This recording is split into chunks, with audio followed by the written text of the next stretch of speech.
Zola Mbeki sat by the window of her tiny Cape Town apartment, the hum of sewing machines still echoing in her ears after another long day at the fashion studio. At 24, she worked harder than anyone she knew, stitching clothes for other people's dreams while sketching designs she wished she could one day afford to make. Her mother, a street vendor who sold handmade scarves to keep food on the table, had raised her to be strong, but poverty always felt like a shadow she could never escape. Zola often imagined a life filled with soft silk gowns, glittering parties, and a home where the roof didn't leak when it rained. When Thabiso Dlamini stepped into her life, it felt like the universe had finally heard her silent prayers. He was everything she thought she wanted: handsome, wealthy, charming, and powerful. The night he knelt with a diamond ring that sparkled like the city lights, Zola's heart raced with a mix of excitement and relief. This was her chance to leave struggle behind, to finally live the glamorous life she had always dreamed of. But her joy was crushed when Thabiso leaned close and whispered the condition for their perfect wedding. Zola was already carrying his child, a tiny life she had started calling hope in her heart. Thabiso said the baby would ruin their plans, their image, their future. He wanted her to give the baby away. Tears blurred her vision as she signed the adoption papers. Her fingers trembled while she whispered a promise to the little soul inside her belly, a quiet goodbye to the child she would never hold, but would love forever. A year later, Cape Town was buzzing with whispers about the wedding of the season. Zola Mbeki's name was everywhere, on magazine covers, society blogs, and radio shows. Gold-trimmed invitations had been sent to politicians, celebrities, and business leaders, each card heavy with the weight of wealth and importance. The venue was a luxury rooftop overlooking the glittering city skyline, a place so high it felt like it touched the stars. From the moment the sun dipped behind Table Mountain, the night sparkled with fairy lights, champagne fountains, and music that seemed to float on the warm evening air. Zola looked breathtaking in a custom white gown she had secretly designed herself, every stitch a reminder of the dream she once had of being known for her talent, not just her husband's name. Diamonds shimmered on her neck and wrists, and the massive engagement ring on her finger caught every flash of the photographer's cameras. Guests gasped when she stepped onto the rooftop, their voices full of admiration and envy. "She's living a fairy tale," someone whispered, and Zola smiled for the cameras, tilting her head just right so the world would see nothing but perfection. But behind the flawless makeup and rehearsed grace, her heart carried a quiet ache. Every toast to new beginnings echoed like a ghost of the baby she had never held. She remembered tiny kicks in her belly, the late-night whispers to the child she had named Hope in secret, and the cold pen that signed away her motherhood. As guests raised crystal glasses and cheered, she felt a different kind of emptiness, a hollow space that no diamond could ever fill. Thabiso moved through the crowd like a king, shaking hands, laughing loudly, collecting admiration as if it were currency. He barely looked at her except when the cameras demanded a perfect kiss. Zola watched him, wondering if anyone else saw the steel behind his smile, the control hidden beneath the charm. To the world, they were the perfect couple, a power pair rising above the city lights. But Zola knew the truth: the life she had traded her child for was beautiful only on the outside. As fireworks exploded over the skyline and the crowd erupted in cheers, Zola clutched her bouquet tighter. Her smile never wavered, but inside she whispered the name she could never say out loud: Hope. Somewhere out there her daughter was breathing, growing, living. And while the world celebrated her happily ever after, Zola silently promised that this story was not over. The fairy tale began to crumble faster than Zola could have imagined. Only a few months after the glamorous wedding, the golden glow of their rooftop vows started to fade. At first it was small things: Thabiso coming home late without explanation, ignoring her calls, brushing off her questions with a smooth smile. But soon the small cracks widened into wounds she could no longer hide. The man who once swept her off her feet now treated her like a pretty ornament, something to show off at business dinners but never truly see.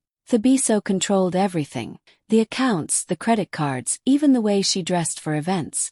If she spent too long sketching designs in her studio, he would glance at her drawings and laugh softly, calling her cute for still chasing little hobbies. Whenever Zola spoke about opening her own fashion line, he would smirk and say, Why work so hard when you already have me? His words dripped with charm in public, but in private they stung like poison.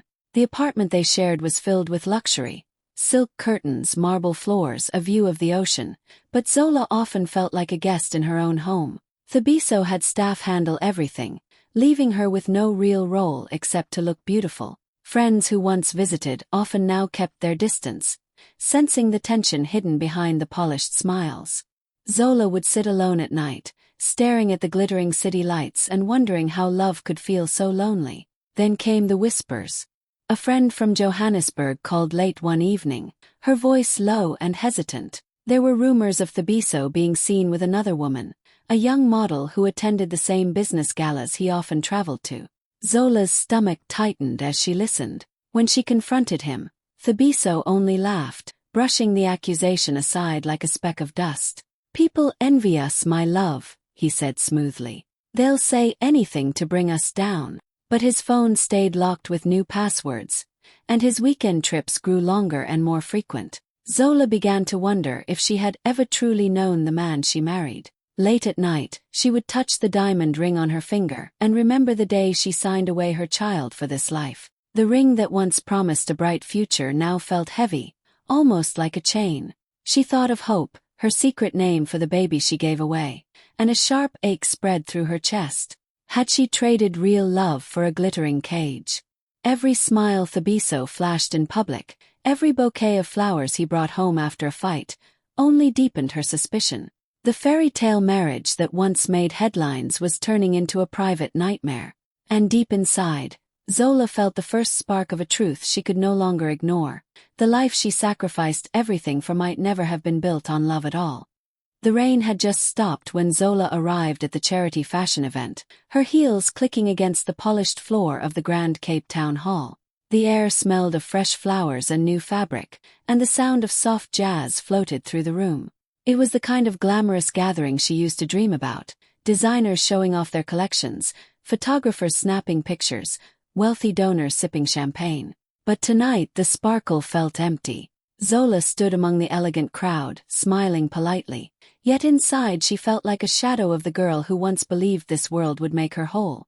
As she wandered past displays of handcrafted gowns, her eyes fell on a small booth tucked away in the corner. A cheerful woman with warm brown eyes and a gentle smile was talking to a group of guests about a children's hospital in Durban. Something about her calm energy pulled Zola closer.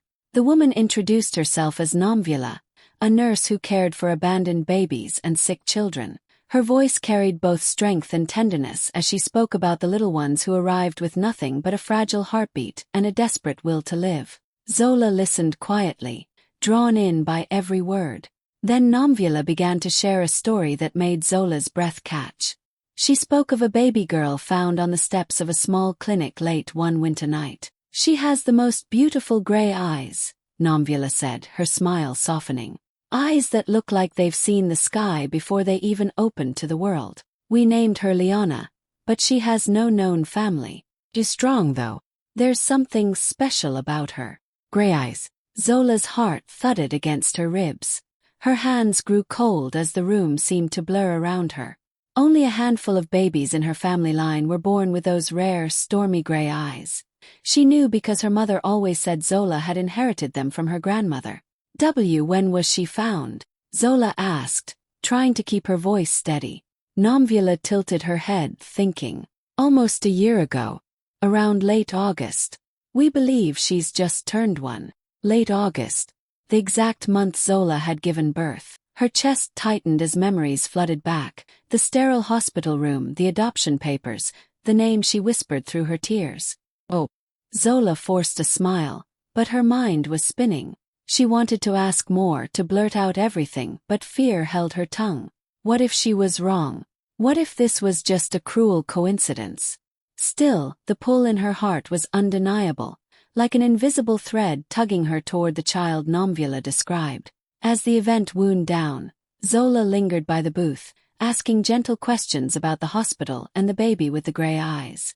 Every detail matched the secret she had buried deep inside. Walking back to her car that night, the city lights shimmered through a thin mist, But all Zola could see was a tiny face she had never forgotten, a face she might finally be able to find. The days after the charity event felt like a dream Zola couldn't wake from.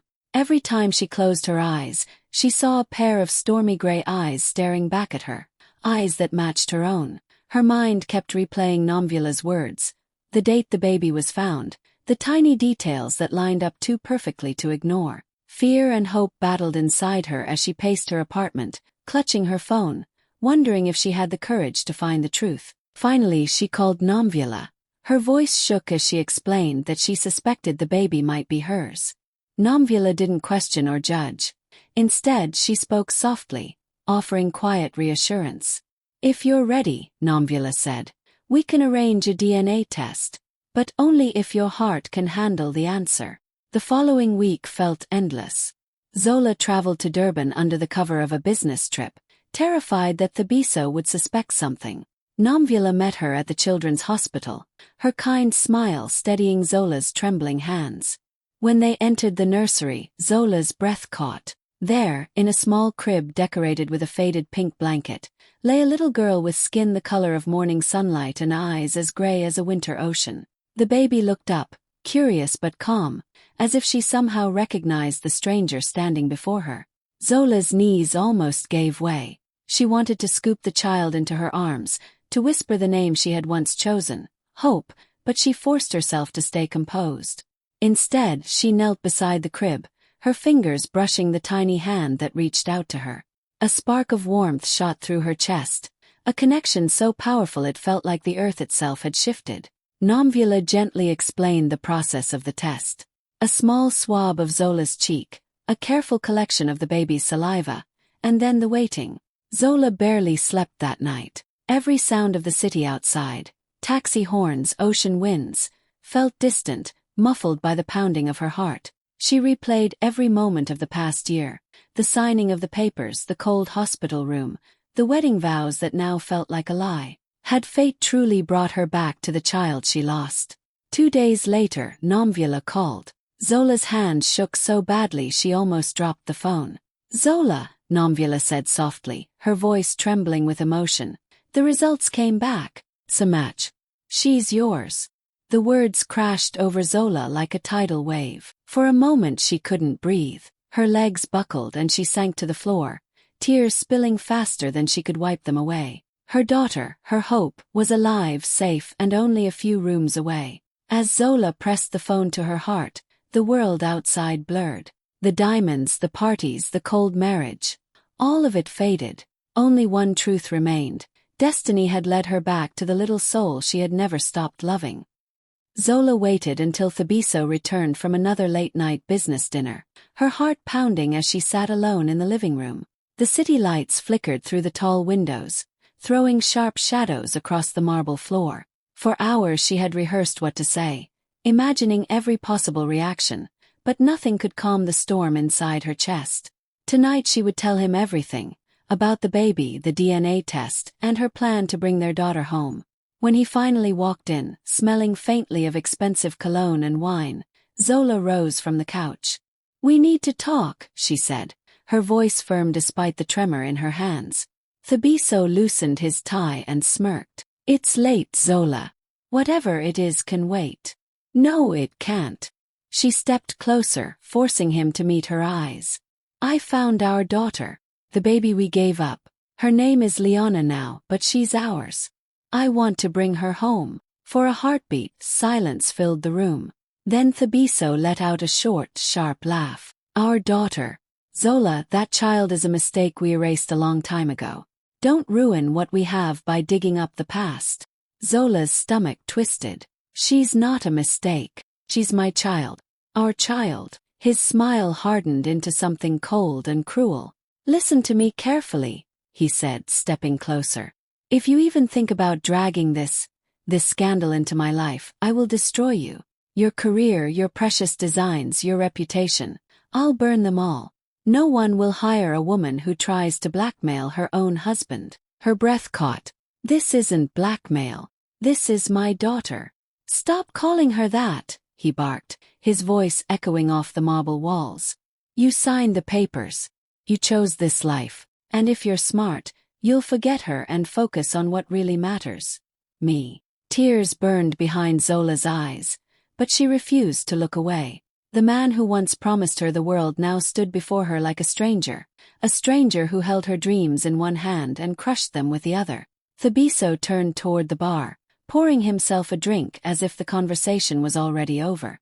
"You're my wife," he said casually, swirling the glass. "Act like it. Don't embarrass me." Zola stood frozen, the sound of her heartbeat drowning out the clink of ice in his glass. The diamond ring on her finger felt heavier than ever, its sharp edges pressing into her skin. She looked down at it, remembering the night he slipped it on her hand, the promises of forever that now tasted like poison. That night, long after Thabiso had gone to bed, Zola sat alone in the dark. She turned the ring slowly, watching it catch the city lights, and finally understood. It was not a symbol of love, it was a lock, a prison disguised in gold and diamonds. And she knew, with a sudden burning clarity, that she would find a way to break free. The morning after Thabiso's cruel threats, Zola woke with a pounding heart and a clear decision. Fear still curled in her stomach, but something stronger had taken its place. A fierce determination. For the first time in years, she felt the spark of the young woman who once dreamed of designing her own future. This was no longer about comfort or luxury. This was about her child, about hope. She waited until Thabiso left for a business trip to Johannesburg, then grabbed her phone with trembling hands and called Nomvula. Her voice broke as she explained everything: Thabiso's threats, the DNA results, the years of control. Nomvula listened quietly, her steady breathing a lifeline on the other end of the line. "You are not alone," she said firmly. "I know a lawyer who can help. We'll fight this together." That afternoon, Zola met the lawyer in a discreet office far from the glittering city center. The woman, a sharp-eyed advocate named Lorato, greeted her with a warm handshake and a reassuring smile. Zola poured out her story: the forced adoption, the emotional manipulation, the constant control. Lorato's expression hardened with every detail.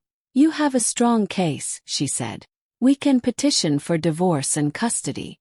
We'll prove you were coerced into giving up your baby. Thabiso's threats will work against him." The paperwork began immediately. Every form Zola signed felt like a small step toward freedom, though each signature came with a fresh wave of fear. Thabiso was powerful, connected, and ruthless. But Lorato assured her that the law was on her side, and so was the truth. Nomvula gathered medical records and witness statements from hospital staff, while Lorato quietly filed for custody and divorce under emergency protections to keep Zola safe. For a week, Zola lived like a shadow, moving carefully, hiding her meetings from Thabiso. Her heart raced every time her phone buzzed, terrified it was him. But the fear was mixed with a quiet thrill. For the first time since she signed those adoption papers, she was fighting back. Then the story broke. Somehow, court documents leaked to the press, and within hours the internet erupted. Headlines blazed across social media. Fashion designer fights billionaire husband over secret baby. Screenshots of legal filings revealed Thabiso's cold demands during their engagement, the proof of the adoption deal, the threats to ruin her career. Twitter exploded with outrage. Women across South Africa began sharing their own stories of control and coercion. Zola watched the storm unfold from her small rented studio, her heart pounding as hashtags like #Justice for Zola and #House of Hope began trending. Strangers flooded her inbox with messages of support. Designers she once admired publicly offered to collaborate with her brand. For the first time in years, the world saw her not as Thabiso's elegant wife, but as a woman fighting for her child and her freedom. As the evening news replayed her story, Zola sat quietly by the window, holding the necklace she once designed for Hope. The battle ahead would be brutal, but she no longer felt powerless. The prison door had cracked open, and this time she would walk through it. The Cape Town High Court was overflowing the morning Zola stepped inside. Reporters crowded the marble steps, cameras flashing like lightning as they shouted her name. Inside, every seat was taken, journalists with notepads ready, curious citizens leaning forward, even young designers who had followed her story online. The air buzzed with tension, heavy with the scent of polished wood and nervous anticipation. This was more than a divorce hearing. It was the trial that had captured the nation's heart. Zola walked in wearing a simple cream suit, her head high despite the pounding of her heart. Her lawyer, Lorato, stayed close, whispering words of reassurance. Across the room, Thabiso sat at the defendant's table, dressed in a sharp black suit and wearing his trademark smirk. He looked like a man certain of victory, his eyes cold and mocking as they followed her every step. When Zola took the stand, the room fell silent. She placed her hand on the Bible, her voice steady though her hands trembled slightly. She spoke of the night Thabiso proposed, of the diamond ring that dazzled her dreams, and of the dark condition he placed on their love. She described the hospital room where she signed the adoption papers, her tears soaking the ink as she whispered goodbye to the baby she had secretly named Hope. Her words cracked once or twice, but she never looked away from Thabiso. As she spoke, journalists scribbled furiously, their cameras clicking at every pause. Screens across South Africa lit up with live updates, hashtags like #JusticeForZola flooding social media. People watching at home tweeted their outrage, calling her bravery a voice for every silenced woman. Then came the witnesses. A former housekeeper testified that she overheard Thabiso threatening Zola to erase the mistake or lose everything. A nurse from the maternity ward confirmed that Zola had been pressured into signing the papers.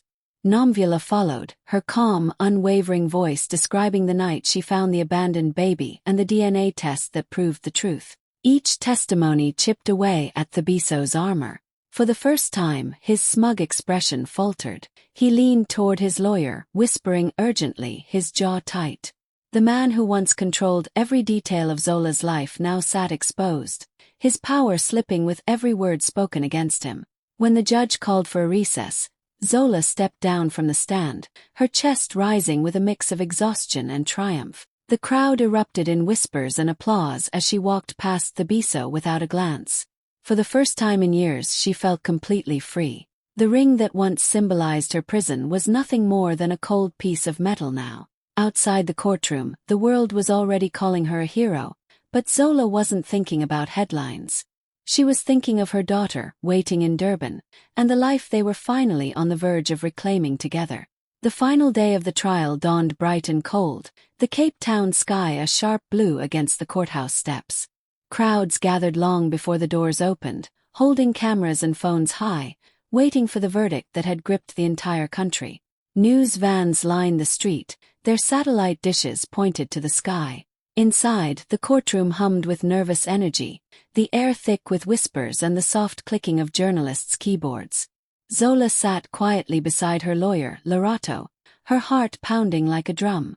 Across the aisle, Thabiso adjusted his cufflinks with forced confidence, but the dark circles beneath his eyes betrayed a restless night. The judge entered, and the room snapped to silence.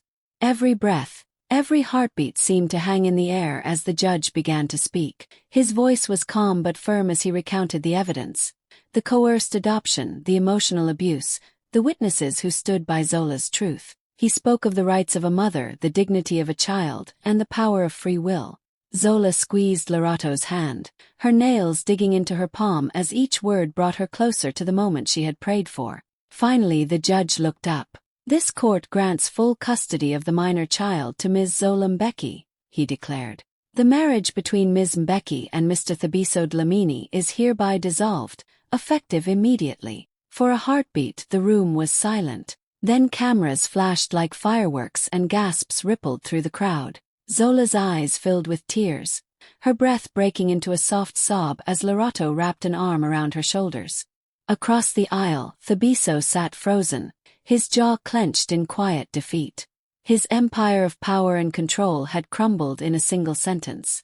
The bailiff opened the side door, and Nomvula stepped in, carrying a small bundle wrapped in a pink blanket. Zola's world narrowed to that tiny figure.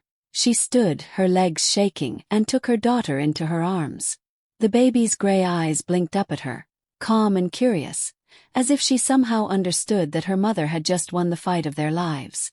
Tears rolled freely down Zola's cheeks as she whispered, "Hope, my hope," her voice breaking on the name she had kept locked in her heart for so long. Cameras captured the moment, and within minutes the image of Zola holding her daughter flooded social media. Hashtags like #HopeReturns and #ZolaWins trended across the country, sparking celebrations and messages of solidarity from women everywhere. As Zola left the courtroom, reporters shouted questions, but she barely heard them. Her gaze fell to the diamond ring on her finger, the same ring that once felt like salvation and later like a chain. Without hesitation, she slipped it off and dropped it into the nearest trash bin. The sharp clink of metal against metal echoed like a final goodbye. Outside, the sunlight felt warmer, brighter, like a promise. Zola tightened her hold on hope and stepped forward, her heart finally free, her future no longer defined by gold or diamonds, but by love. Months later, the sun rose over Cape Town with a golden glow as Zola stood in front of a small but beautifully decorated building. The sign above the entrance read House of Hope, its letters shining in soft pink and gold. Cameras clicked, reporters filled the courtyard, and women from all walks of life gathered to see the woman who had turned heartbreak into power. Zola held her baby girl, now full of giggles and tiny curls, in her arms, her heart bursting with pride. House of Hope was more than a fashion academy. It was a safe place where single mothers could learn new skills, build careers, and regain the confidence the world tried to steal from them. Inside, sewing machines lined the walls, rolls of bright fabric filled the shelves, and the smell of fresh paint mixed with the laughter of women ready to start over. When it was time to speak, Zola stepped up to the small stage, her daughter resting against her chest. Her voice trembled at first but grew stronger with every word. "The world once told me a ring was everything," she said, her eyes sweeping over the crowd. "But destiny taught me something greater. Love is stronger than gold." The audience erupted into cheers and tears.